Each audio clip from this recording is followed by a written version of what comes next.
ሰበር መረጃን እነሆኝ። አንድ ግሩምና ድንቅ የሆነ ሳይንሳዊ ትዕይንት በዓለማችን ላይ ሊሆን ያለው አንድ አስገራሚ የሆነ ነገር ከ14 ዓመት በኋላ ሊፈጠር ስለሚችል ነገር ልንገራችሁ አድማጮቼ። እስኪ መረጃውን ሼር ኮፒ ሊንክ አድርጉት፣ ቤቱንም ፎሎ በማድረግ ጀምሩት። ከ14 ዓመት በኋላ አንድ ጊዜ የማይደገም ነገር በሰማይ ለማየት 4 ቀናት ብቻ ቀርቶታል። በፌብሩዋሪ 28 በእኛ በ21 ማለት ነው በፀሐይ ስርዓት ስር ያሉ ሁሉም ፕላኔቶች በአንድ ጊዜ በሌሊት በአንድ ሰማይ ስር ይታያሉ። ይህ የሚያስደንቅ ክስተት በሳይንሱ ዓለም ፕላኔታሪ ፓራድ ተብሎ ይጠራል። በዚህ ውብና ድንቅ አሰላለፍ ሜርኩሪ፣ ቬኑስ፣ ጁፒተር፣ ዩራኑስ፣ ሳተርን እና ኔፕቱን በሰማይ ላይ ተዘርግተው ይታያሉ። ይህ ክስተት ከዓመታት በኋላ የሚታይ ሲሆን እንደገና ይህንን ክስተት ለማየት እስከ 2040 እንቆያለን። ከ14 ዓመት በኋላ ማለት ነው። ቀድሞ ፕላኔቶቹ በዚህ አይነት በፍጹም ቀጥተኛ መስመር ላይ ሊሆኑ አይችሉም። ግን አሁን በዚህ በፌብሩዋሪ 28 በአንድ ሰማይ ላይ ማየት ይቻላል።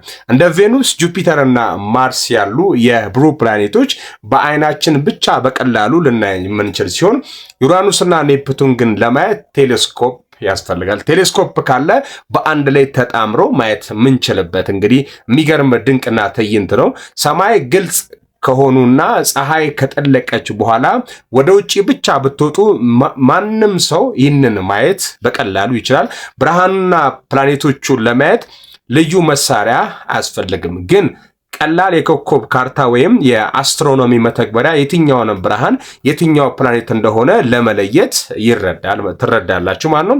ምርጥ እይታ ለማግኘት የተሻለ እይታና ብርሃን ለማግኘት ከከተማ መብራቶች ዞር ብትሉ ይመከራል። ለብዙ ሰዎች በህይወታቸው ውስጥ እንዲህ አይነት ብዙ ፕላኔቶች በአንድ ሰማይ ላይ ማየት እጅግ አልፎ የሚከሰት እድል ነው። ስለዚህ ፌብሩዋሪ 28 በአንድ ሰማይ ስር በአንድ ሌሊት እነዚህን ፕላኔቶች ለማየት ዝግጁ ናችሁ? እስኪ ሼር አድርጉት። ይህን መረጃ ላልሰማ ሰው አድርሱ። ይሄ ነው እኔ ያገኘሁበት የመረጃ ምንጭ ይሄ ነው።